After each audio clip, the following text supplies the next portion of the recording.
We could already start. What do you think? Is it okay? It's okay with me. I'm here, but you said there will be no people. There is people. And Okay. we can start. Do you mind if I present you first and read out your biography? If you are very kind and complimentary, I don't mind. Yeah. I will keep out all the bad stuff. Darko Suvin, scholar, critic, and poet. Born 1930 in Zagreb, Yugoslavia. Is professor emeritus of McGill University. I don't hear you very well, you know. It doesn't matter. It doesn't matter. It doesn't matter. It's the same text. I won't change it. And fellow of the Royal Society of Canada, was co-editor of science fiction studies, editor of literary research, Recherche littéraire, visiting professor at 10 universities, has won various awards for scholarship and prizes for poetry, award fellow of Killian Foundation and Humboldt Foundation. He published 35 book titles, edited 14 volumes, and written hundreds of articles on literature and dramaturgy, culture, utopian and science fiction, political epistemology, and communism. Also 3 volumes of poetry.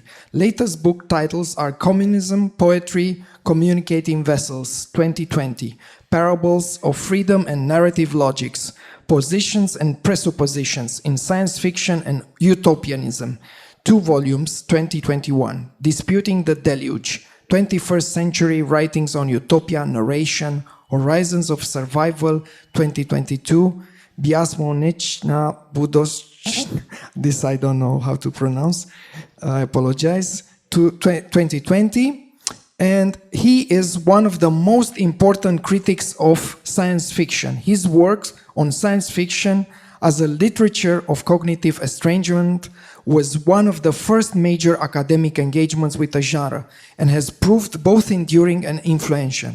He has received the SFRA Pilgrim Award for his contributions to sci-fi scholarship, and dialogue with his ideas continues in the criticism of Frederick Jameson, Carl Friedman, Istvan Csiczerny, Ronay Jr., and others. So, thank you everybody who is here. We're gonna start, and thank you Professor Suvin for being with us, although remotely from Lucca, Thank Italy. you too, and I'm very sorry that my new Microsoft 11 is so bad that you cannot see me. No worries.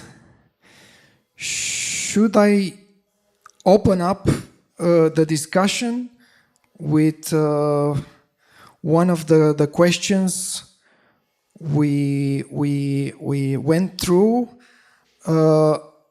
One more thing, the text that Professor Suvin sent us is here, so you can check it out. And there is the English original and Romanian translation. So please go through it. Even if you didn't already read it, please read it after the discussion. So, should we start? Professor Suvin, yes? Sure. First, I will assume and start with your suggestion of naming the Capitalocene as such and discarding the Anthropocene labeling. This way we'll be able to both attribute due causality as well as allow us at this edition of Cozznmonautica to speak more directly about, quote, about the exploitative workspaces and killing grounds in our global space-time, closing quote, as you mentioned in your text. Would be good to somehow inscribe the European Cultural Capital 2023 in our age of the Capitalocene. Perhaps obvious, but this But still, I need to point out that becoming such a temporary EU capital is in many profound ways part of our capitalocenic space-time. Another aspect is that the EU capital has been postponed because of the coronization, your preferred term. Yet there is scarcely a mention of these things nowadays in the media, and there is a feeling that everyone wants to ignore and move ahead blindly, no matter what. Do you see this as part of a larger anti-utopian ideology that has practically brought us here, where we are right now? I'm sorry, I don't hear you very well, but I got the gist of the question, which is about the Capitalocene and what do people like your meeting in Arad, how do they orient themselves in this space-time? Am I putting this right? Yes. As the gist of your question? Yeah. Totally. Okay.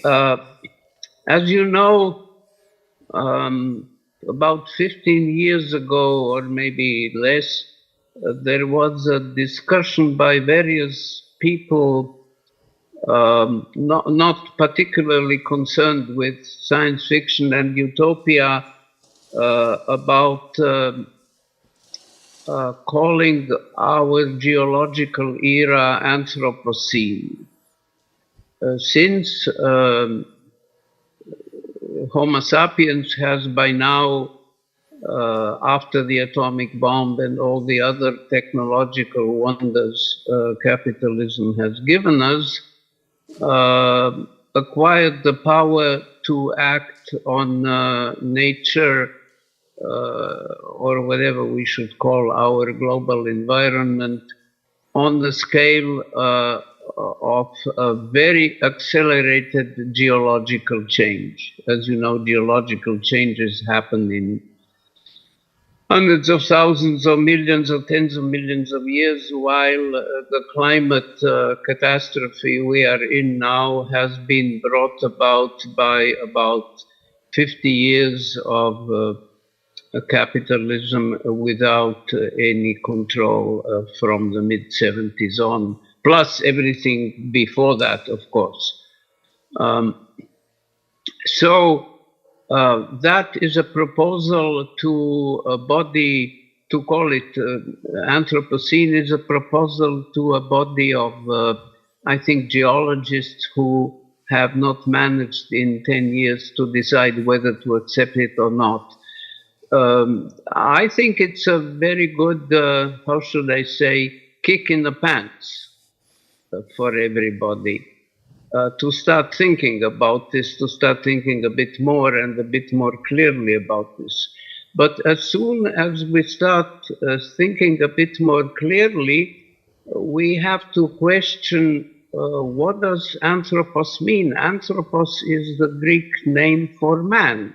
That is to say, the human race, okay? Anthropos is to whom Prometheus, in a great Greek play by Aeschylus, Prometheus Bound, on which I have written a huge article and it will be soon online so you can look it up, to whom Prometheus gave the tools to get out of a brute animal status. So it's all of us. And if the Anthropocene has ruined the natural climate and threatens untold horrors very soon, which we have seen very well in the last months as a faint beginning,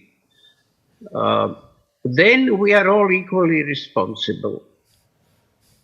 Now, in a way, this is true, because all of us together have not prevented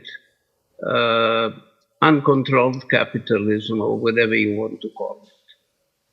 But in a way, it is not true, because most of you sitting here, the conveners of your conference, and I and all the friends that I know, have no power to act on nature. This is done by mega capitalist finance and strong militarized states controlled by either private or state capitalism. Okay,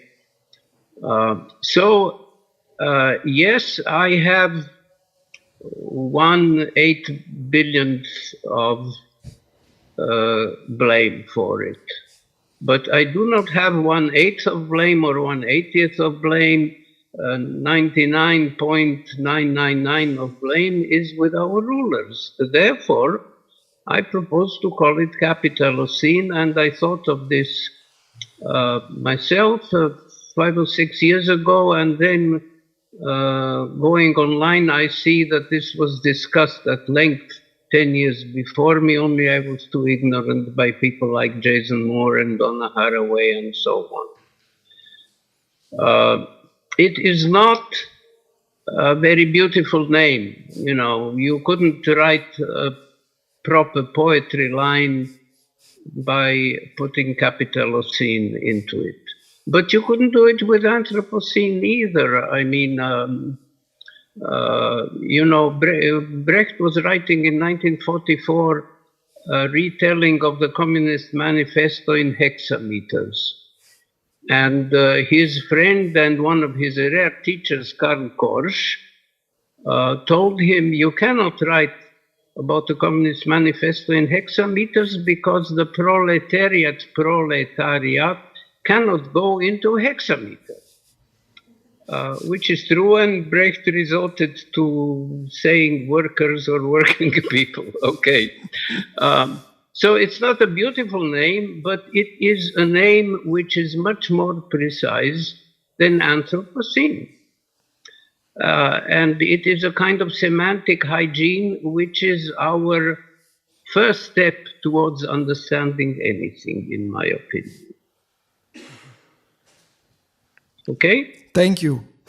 Thank you. That was pretty clear, delineated. And can I hear you less and less. Yeah. Should I jump to the second question? Is it okay? Unless there are questions from the people present, yes. Are there any questions till now? Maybe we keep the questions from the audience at the end. As you wish. Yeah. So the second one, you also mentioned a lesioning in your text that we have here translated into Romanian that is already here in the city on many levels. I'm sorry, I really don't hear you well. Yeah. Could you speak so I see you? Yeah. Yeah, that's better. You also mentioned a lesioning in your text that is already here with us on many levels, from the biomedical, bodily, to the scarifications of the urban space and real estate speculation, and the ongoing economic disciplining and the price shocks. It is present as the new rapid gentrification takes place and many suffer for corporate price hikes. This is happening while general exhaustion and overload from countless parallel events is happening all over the city of Timișoara.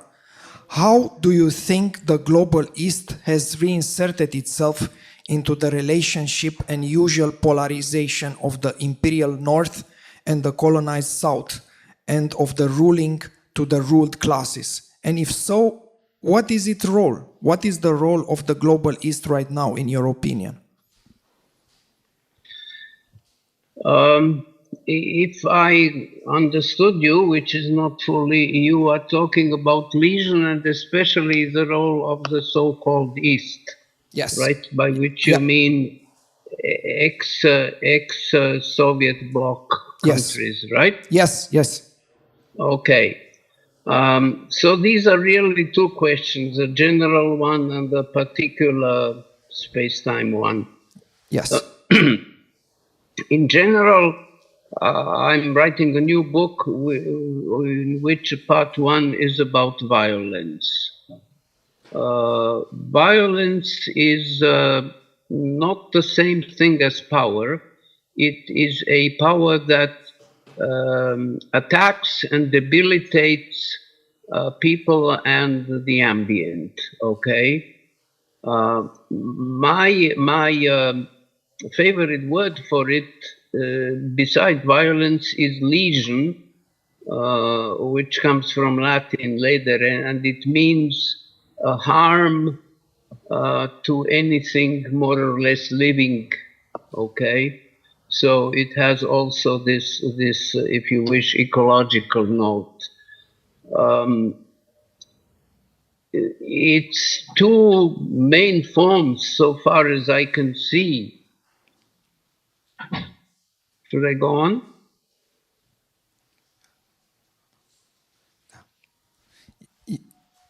Yeah. Should I go on? Yeah. Please.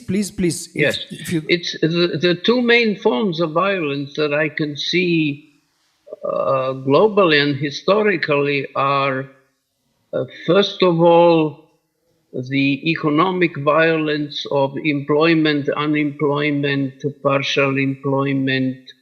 I mean, if you are rendered hungry, this is a form of violence, obviously. Okay, just as if you got a box on the ear or a knife in your back. So being employed in a modern office or factory is horrible enough. I'm very happy to have been able to do without it in my life. The universities were a different thing when I was there, a kind of oasis. Being partially employed is even worse. Being unemployed is very much worse because then you're being leaded. Okay? So I'm in favor of moves like one Italian faintly left-wing party proposed a citizenship minimum to be paid to everybody who is poor. It is not a fantastic solution. Of course, no government in the European Union can do it because it's against the European banks. But it is a very good idea. We have to start thinking about providing some kind of basic economic security for the great majority of people. If not, we're going to have an awful lot of underground, semi-underground friction and killings and deaths. The second obvious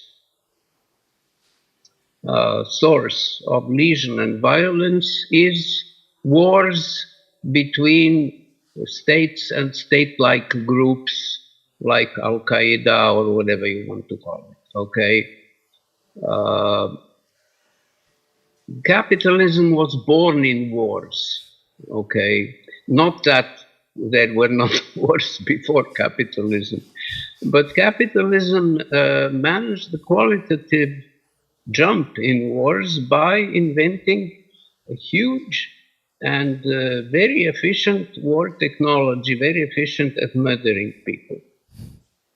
From guns on ships to the present of whatever, drones, if you wish, atomic weapons, gas weapons, and so on.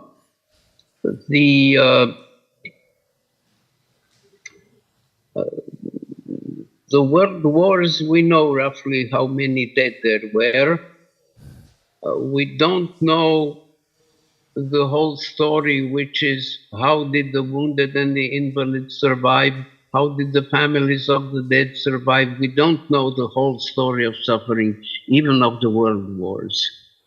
The situation after 1945 is, in many people's opinion, equivalent, as far as war goes, to a third world war, maybe to a third and fourth in the number of people dead, okay, and directly or indirectly killed for example, if you have two factions fighting in Sudan, the normal people cannot go out to get food and drink. So what happens to them, you can imagine, okay?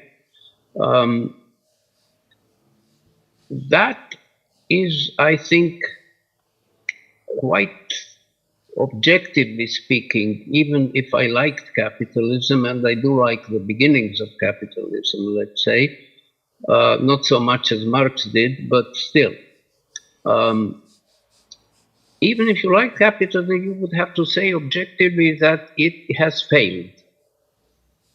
Okay, it has failed to provide a minimally acceptable life for 2 or 3 billion people and a middlingly successful life to 2 or 3 billions more. It is really a very small minority thinking of going to Mars or whatever. What is the position? As you know, I come from a country that unfortunately doesn't exist anymore, which was called Yugoslavia. And I left Yugoslavia because I was too socialist and not too much socialist for them.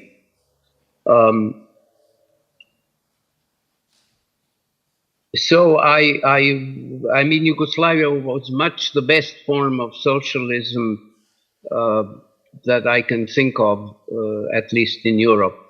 But it had great achievements and it had great failures. So I cannot really speak. I don't have any first-hand experience of life in whatever, Poland, Hungary, Romania, and so on. But it seems to me this was a geographic, how should I call it, a geographic north-south axis going from Estonia to Greece, which was separating Germany and France from Russia, let us say. And the question was who was going to rule it. Obviously, when the Red Army got to Berlin, which we were all very grateful for, including the Americans, then this north-south band got more or less dominated by Russia or the Soviet Union and reduced to a kind of, I don't know what to call it, semi-colonial dependency. When the Soviet Union collapsed, so far as I can see, it went into a semi-colonial dependency from the Germany-Europe group and shared more or less with the USA and North American group. Is this better than a dependence on Russia? Well, in many cases, it probably is, because the Russians were at a low level of economic development. You cannot say that the country of Tolstoy and Dostoevsky and Pasternak was at a low level of cultural development, but it was certainly at a low level of productive development. And poverty means repression always, okay?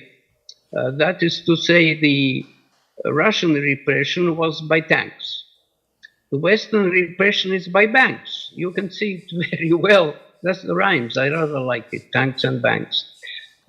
You can see it in the case of Syriza. You know, you want to be independent? Okay, we close your banks so your people don't have to eat.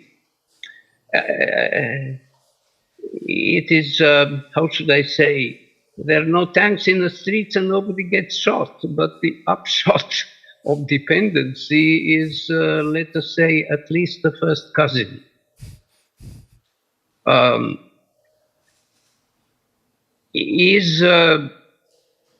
Whether this is better or than before or not, I cannot judge. But I personally am a believer in people making their own destiny.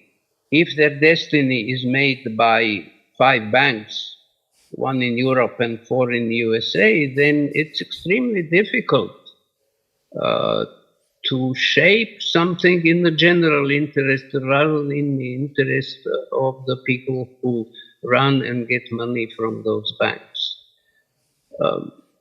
Now, obviously, it is better to be able to travel than to be refused the passport, as, by the way, was not the case in Yugoslavia. I traveled from 1951 on all over Europe as a student. But it was the case in most other countries that didn't rebel against the Soviet Union, against the, how should I say, Army KGB complex. Okay, I know something about it because I was in the middle of it as a Titoist student. And if the Russians had come to Yugoslavia, I would have been either shot or hanged. It's very simple. So in a way you can say today is better, or in a way you can say, but we merited better. That's up to you to say, not to me. Thank you. Was that clear? Yes, crystal clear. So I have a third question for you. I hope you can hear me. Yes, can you hear me?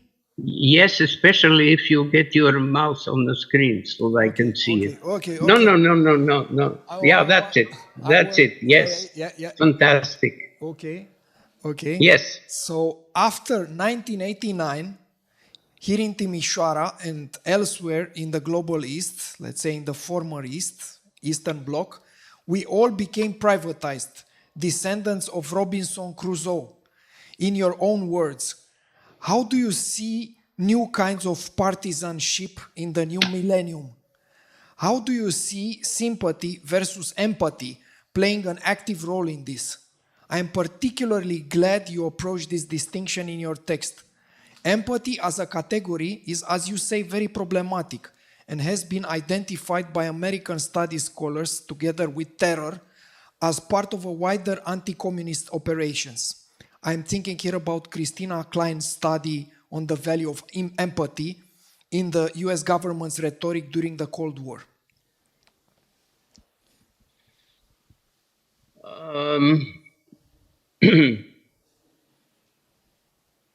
Well, that's a very long question which has to do with individualism. Okay? Individualism is the undisputed religion of the West. Is it the undisputed practice of the West? I doubt it. What is individual in the huge bang? It's a conglomerate. What is individual in the Russian or Ukrainian army? They're huge conglomerates. What is individual? Yeah, I could go on. In other words, there is an official religion, like in the States in the 19th, 18th century, that were officially Catholic or Protestant. And then there is the, how should I call it, world power reality, which is in many cases anti-individualist. Okay? It's a kind of right-wing collectivism, right? But officially, ideologically, all the movies are about individual loves, individual hates, individual decisions, as if you could really decide something in your life without the banks and the tanks and the help of huge groups, to begin with your friends or your employers or whatever, even your enemies.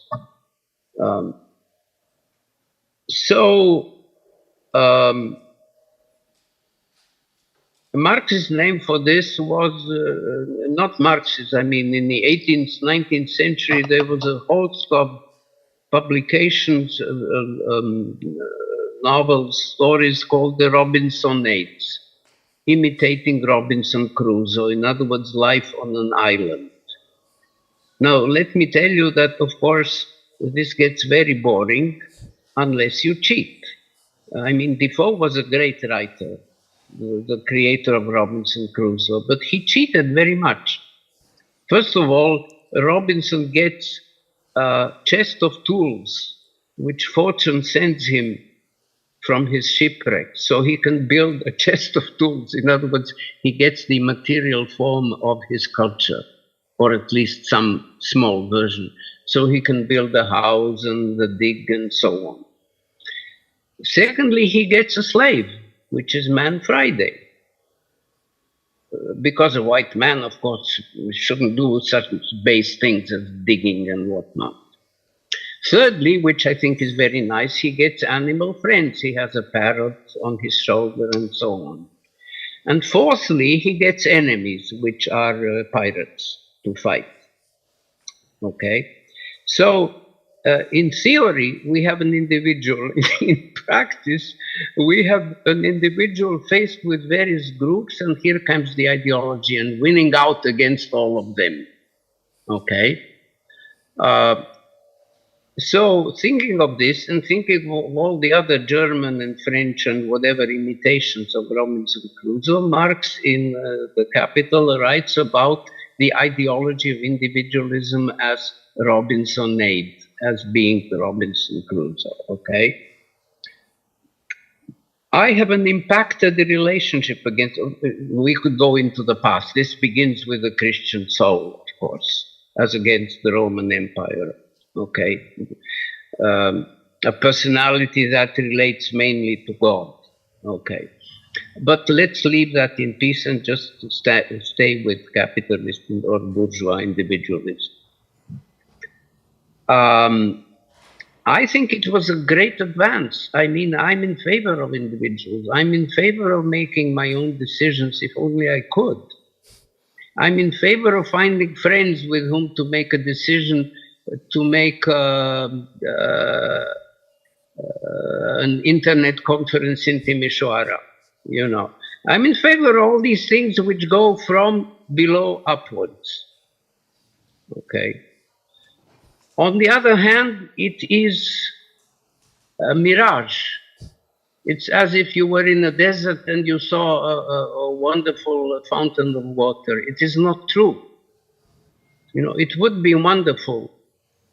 I always think, do I have a little bit of time to tell you an anecdote?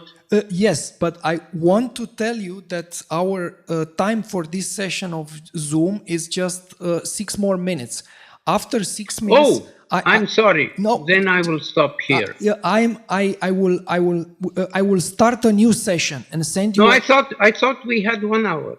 Yeah, we have 1 hour. My mistake. But no. We have 1 hour, but just because we don't have the paid version, we didn't pay for the expensive one. We have just like, I don't know, 30 minutes, and I have to open up a new one. But we still have time, so just hold your thought. Well, it's 5:28 now, so we have 2 minutes on this session. But I will contact you back. Is that okay? Is that whatever okay? you say. Yeah. Okay. Thank you, and hear you soon. See you soon. So I must click on something else. Yeah, I will switch this one off, and I will start a new one, a new one, and send you a new link. You see that you depend on finance. I'm telling you. Completely. The paywall is there. We're totally dependent. All right, Professor Suvin. Yes, I'm here. Yes, great. So we have more time now. Okay. So can I tell you my anecdote? Please. It's an anecdote about Gandhi. You know who was Gandhi, the leader of the Indian revolt against England in the 1920s, 30s. So he came to England in the 1930s, and he was very popular with the left because he was against empire, and with the right because he was against violence against the empire. So they made a lot of interviews with him, and one reporter asked him, Mr. Gandhi, what do you think of Western civilization? And Gandhi looked at him and said, it would be an excellent idea. You see, so that is my point about individualism. It would be an excellent idea if you give me collective presuppositions for a true individualism. That is to say, associative democracy, which has always been the program of all socialists, okay? Direct and associative democracy. In that case, we have a chance. Maybe we would use it stupidly, maybe we would use it well, we don't know, it was never tried properly. Lenin tried it for 6 months, then they made the civil war and he had to be a dictator, okay?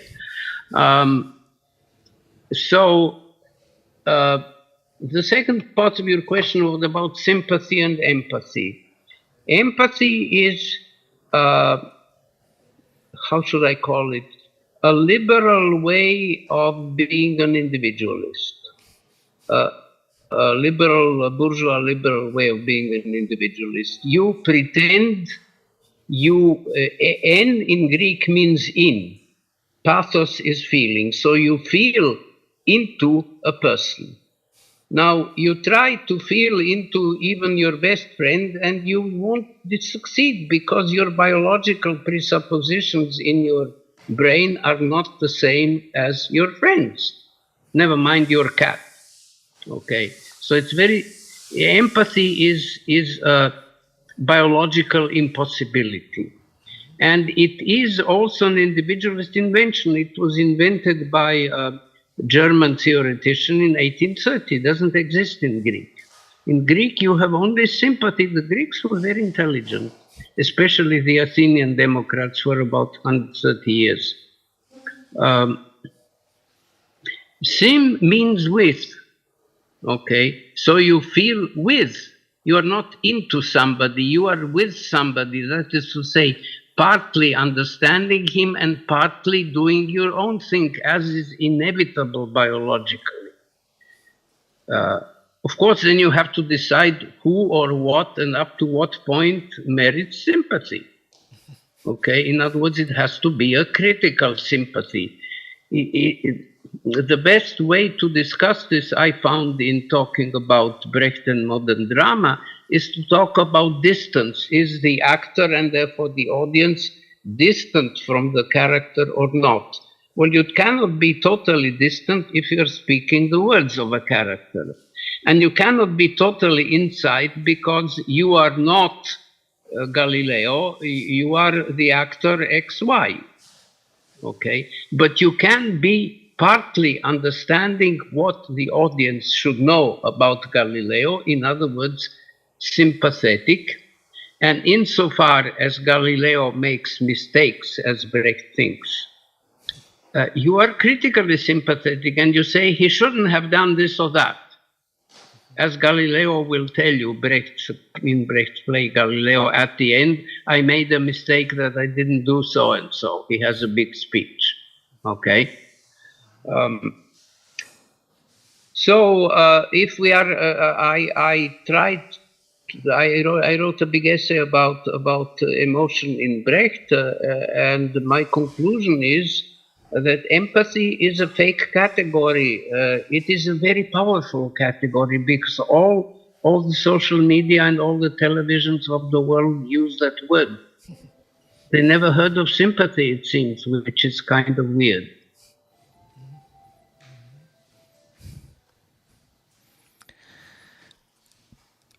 Thank you for your answer. And we also have a question from the public. Should I read it out for you? Fantastic, yes. So from Milos Petric, one of our guests, a question for Mr. Suvin. People are angry about oppression by banks. Why do they stand behind established millionaires such as Trump instead of, at the very least, a leftist populist? To which my answer is I don't know. But we could discuss the possibilities. What are the possibilities? I see two possibilities. Either Homo sapiens is biologically diseased, okay, and we are all doomed to failure. And my friend Ursula Le Guin told me a few years before she died in an email that Mother Earth will recover from man after 500,000 years when we will be forgotten. That's one possibility. It is a real possibility that will go the way of the dinosaurs, okay? Only destroying much more than the dinosaurs ever did. But not yet, we cannot yet split the planet. God be thanked, you know. I wish to disbelieve this. I'm not sure I can disbelieve it, but I wish to disbelieve it. And I wish to say that there are possibilities in Homo sapiens. I mean, if you listen to Bach or Mozart, you will see that we are not totally diseased, or Bartok, or whoever is your favorite, Shostakovich, you know, who's your favorite musician, or the Beatles, for heaven's sake. Okay? If you look at the Yellow Submarine, you'll see we are not totally diseased. And there are some possibilities in this genus Homo sapiens, and it would be a pity. I mean, this is a thing discussed in science fiction at length. For example, in Stapleton, no, Yes. And many others. So, what can I say to the question? Why don't people congregate? One reason, which is not the only reason and possibly not the strongest reason, but one reason that we, as young intellectuals, or whatever you think you are, but I think you are all intellectuals, potential intellectuals at least, all of us as potential or real intellectuals can try to understand what is, how should I say, what is truly new and what is a fake novelty. Okay? An electric car is a fake novelty. It pollutes as much as the benzene car, except that you have to invest in metals and not in oil. A community well-paid bus service, or as is famous in science fiction, moving roads, would be much better. Okay, so we have to clarify our thinking, our vocabulary, our prospects, our horizon. The philosophers call this epistemology. Why do we think what we think? Okay, and that is what we can do at the moment. I don't see any other real movement. The communist movement has been suppressed by its own contradictions and by outside. The anarchist movement doesn't work. What we have had since '68 were anarchists, okay? 1968 youth, with whom, by the way, I sympathized and participated so far as I could, and so on. The Occupy and so on people, these are all anarchists, okay? Anarchists can never win out against a centralized enemy. They're very nice people. I like them, but they're losers, okay? And I'm American at that. I don't like losers. I like to win. So it's a very tough question, my ex-landsman put to me, but that's the best I can say. Thank you again. And I think you kind of answered also to the next one, but I will still repeat it for the sake of it. Picking up on the above, some of the best recent fictions and speculative fictions and science fiction, particularly in the short text I sent you, this one with the tentacle of empathy, have been keen on exploring different sensoria and neurological architectures, specifically in their dedicated way of depicting neurodiversity and destigmatizing diverse cognitions under capitalocenic conditions. I appreciate your historicization of sympathy and the oscillating distances in this context. Could you expand on these recent developments, particularly in view of your long engagement with cognition and sentience? Well, I recently bought two books, recently, a few years ago, by a lady I don't know, I think English, called Sue Burke on plant life. Yes. Okay? And they were very nice books, and you know, but the problem is that you cannot make a plot without some kind of opposition. So the plant must acquire animal human characteristics, in other words, be an enemy or a friend. You know, be a kind of hybrid. In other words, I'm sorry to be professorial, but a text is constituted by a signifier and a signified. Okay? Um, the various neurological possibilities are a signifier. Okay, the plant life in Sue Burke is a signifier. We have absolutely no idea what a different neurological situation would be or what a plant would feel, never mind think. This is just a mental experiment. We're not saying anything about new neurologies, new native knowledge of nature or plant life. We are talking about what? We are talking about our own possibilities. That is the signified. What is, at least theoretically, emotionally, experimentally possible for us to envisage together with, and in some places against, the prevailing norms. The prevailing norms are partly rational and partly emotional, as any statement is. Okay? So I'm in favor of all this speculation if it's written well. I don't believe it makes us understand a new neurology one whit. I believe it makes us understand our own neurology and what possibilities are in it, if you see what I mean. So, if you claim that UFOs exist, you are, how should I say, at best misled and the worst an obscurantist. If you want to talk about UFOs in science fiction as a signifier, as a means of getting quickly to a different place, or as a signifier in itself, for example, life after 500 years in a rocket ship, I'm all in favor of it. Just don't think it is reality. It is a signifier, and the reality is what it is, perhaps alluding to signifying opening up and so on.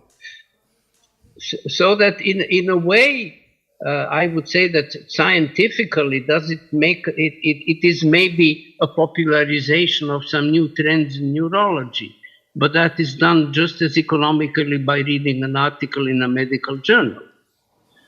If it's well written, it's more fun than reading an article in a medical journal.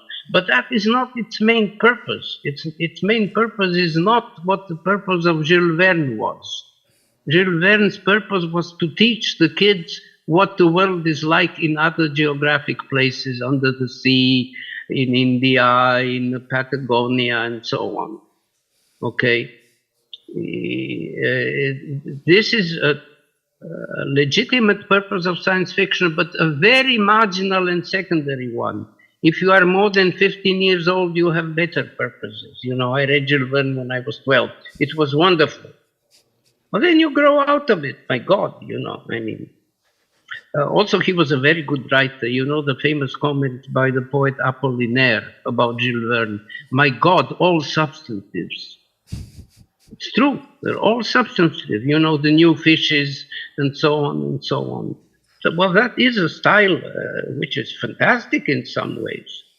But does it really tell us what life under the sea is? No, it's a fantasy. Okay, the life under the sea is tough and difficult, and you die very quickly, as we found out a few months ago when some silly millionaires suicided. You know, but killed also their boy, which is a pity. So I have this kind of double answer. I read all science fiction as parables, just like the parables of Jesus. You have a little grain which grows into a big bush. Is this a story about Palestinian agriculture? No, he was not an agriculturalist. He was a religion teacher. It's a story about the realm of heavens. So that's the signified. Okay? Yes. And I also, because you mentioned the Gedanken experiment, and you rather keep the Gedanken experiment a Gedanken experiment, like not jump out of it. This is the way I understand it also from. Well, I think we have treated, for example, people with different, how should I say, endocrinal mental balances very badly historically. We lock them up either in family or in some highly paid clinics and so on. We treated them very badly. And then if you read, for example, the account of a mental, of a young mentally, how should I say, other with a capital O in Philip Dick's Martian time slip, you will understand that there are other possibilities. This guy who doesn't understand anything really understands something very deeply, which other people don't. Okay? And I'm all in favor of that. I mean, a mental patient is in a way disturbed and must be helped in spite of him and her, but in a way he's also oppressed. And if I'm oppressed, then he is my comrade. I mean, for heaven's sake. He's my co-leaded, co-lesioned. Okay. Yes. But if then I begin thinking that all these things described as mental experiments can be translated into the world as the UFO believers think, 1-to-1, exactly the same, we are in fantasy, we are in Trump land. Okay. Now Trump is a very clever guy, and he makes politics out of fantasy. That is a great achievement in a way, but unfortunately with wrong horizons. So anyway, that would be my beginning of a reply. Yeah. Thank you again. And I'll move now to the last one on my list. Picking up, because you actually mentioned the submarine that with the billionaires that died, and somehow it's connected with that as well. The collective horizon has been perforated by anti-utopian enclaves of gated communities and attempts by the elites to opt out, exit, and succeed. As a historian of the flip side of globalization recently said, quote, 100 years ago the robber barons built libraries. Today they build spaceships. Unquote. The elites are clearly opting out while the vast majority is obliged to stay with the trouble, in the words of Donna Haraway, forced to become partisan of a different kind. To understand the Capitalocene age while undergoing these changes during decaying capitalism, we also have to map out certain and often ignored dynamics of dissolution and zoning out, inside out the nation states, combined with this trend towards interconnection. As the Soviet Union and Yugoslavia dissolved, EU formed. I am curious about how you see these escapist and billionaire exit plans, or rather schemes, more often than not inspired by the openly masculinist golden age of sci-fi.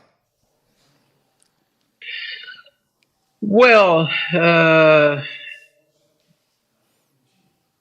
there are unfortunately very few women billionaires, or maybe fortunately. So we don't know whether this is only masculinist. I mean, we have, if Mrs. Thatcher were in command, she wouldn't be much better. I'm not sure about this adjective. Of course they are masculines, of course. I mean, is that the basic thing? No. The basic thing that they are insulated from real life by their billions. I mean, the billionaires are also legion. Don't think that they are, I mean, they may be happy until they make the first 3 billions, and then they have to find a coral island to buy. The rest is fantasy. I mean, you're going to Mars with how many people? All alone? You're going to live all alone? And if your internet doesn't work from Mars to Earth, what are you going to do? I mean, as mine didn't today, you know, from Tuscany to Banat in Romania, much smaller distance. So some of this stuff is just, I mean, it's science fiction of a kind of sub-Jules Verne, boys stuff. No, Boy Scout at best. Boys At magazines. Boy Scout at best. You know, Boy Scouts are a nice group sometimes, but this one is one single Boy Scout. My God, you know. On the one hand, this is. I don't know. I think Mr. Musk is a very intelligent guy in some ways. He said a year ago, there is no way out of the Russo-Ukrainian war against a compromise, when nobody else was saying it. But he may be just doing this as a stunt, or to get publicity, or to get more investors, or God knows what, you know. Whoever really believes that you can go and live on Mars is, what should I say, feeble-minded, you know. I'm sorry. And he's not, so I'm wondering why he keeps saying that. Now, what was the rest of your question? I forget this, the beginning. Yeah, it was about this kind of exit strategies that are actually, you know, only for a minority. And yes, there was a very interesting novel by a the best Soviet science fiction writer in the 1920s called Belyaev. Yes. Who had to be very realistic and so on. And he wrote a novel about communism winning on Earth, and the capitalists fled to Mars, I believe, or maybe Venus, and planned how to bomb Earth into pieces from Venus, which our hero prevents, and so on and so on. Now that seems to me a realistic. I mean, it's not a realistic scenario. You couldn't really transplant the whole of capitalism even on the moon. You could transplant the mind, maybe. I am very dubious about it. A mine with robots, which would probably cost more than, so nobody would make profits, and the capitalists don't do stuff without profits. On the one hand, you have to treat it as a symptom of something, either of a selling strategy or of his own anxieties or whatever. On the other hand, it is a very bad sign. It is a sign that they are opting out of humanity. As is in fact clear from all their actions. You know, if 3 billion people don't have water and food, then what are they opting out of? I mean, they have already opted out.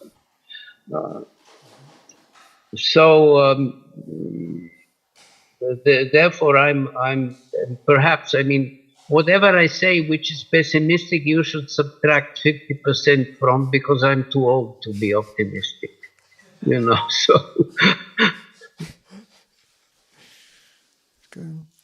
pessimism of the mind, optimism of the deed. I don't know. yes, Sorel and Gramsci. Yes. Thank you one more time, and questions from the public. So now is the fantastic. Time. We have time? Yeah, we still have some time.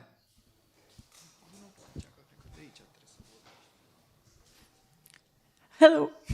Hi. I have a question. So you propose as a sort of alternative, or maybe I don't know, a cure against anti-utopianism. You mentioned this politics of care in arts as well as in interpersonal relationships.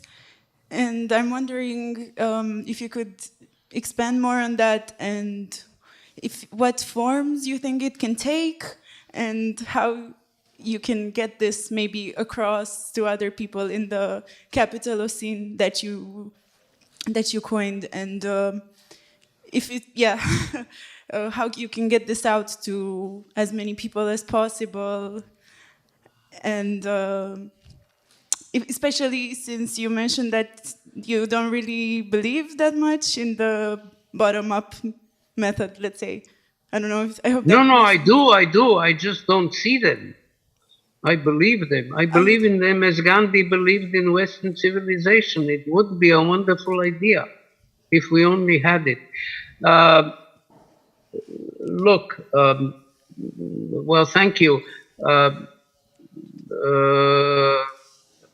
I'm not sure I can give you too many practical hints. I mean, that's up to you people. I can say, I can state a general position.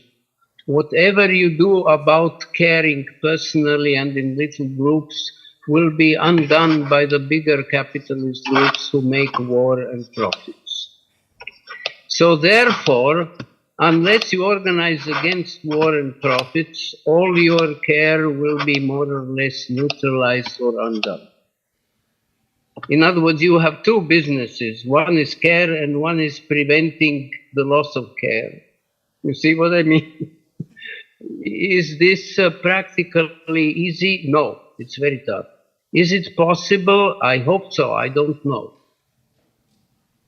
So, do you think there is a sort of practice that this can, or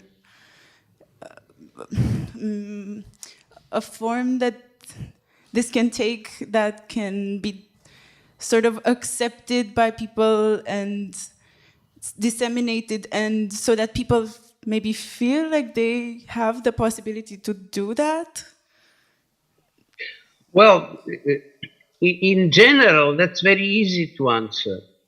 We need direct and associational democracy from bottom up.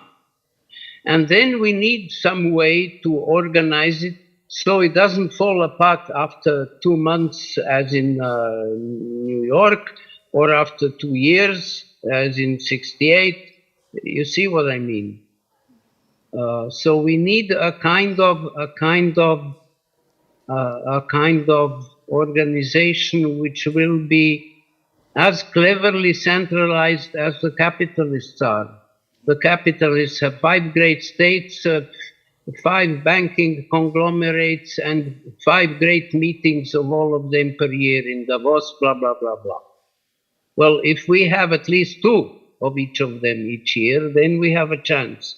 If we don't, to do a revolution in Bolivia, they're just going to do a counter-revolution. By which I don't mean to minimize my Bolivian comrades whom I deeply revere. And they taught me that coke is not necessarily totally bad. But we need a new global plan, which since Lenin we haven't had. Okay? Whether Lenin collapsed rightly or wrongly, I think wrongly, is another question. But he had a plan. I mean, his whole generation. You know what the first act of Lenin's war in power? To stop the war. He contracted out of World War I. Okay? He's the only statesman in the history of mankind who contracted out of a huge war. Well, I mean, that's not too bad if we can find some way to globalize it. Okay, thank you. So it's more of a way to counteract, of care by counteracting violence as well. If I'm Well, you can do all your individual acts of care and they are going to help 13 people, which is wonderful. What about the 3 billion others? You see what I mean? It is wonderful. It will be remembered to bring your soul to paradise. But will it change the earth? I don't know. Which doesn't mean it shouldn't be tried out. Of course it should be tried out. Anything you can should be tried out. But don't fool yourself. Okay, you're going to serve 13 people and there is going to be a drought in Bengal where 130,000 will die. and there's Why? no- Because we ruined the climate. Who ruined the climate? You and I? No, I don't think so. yeah.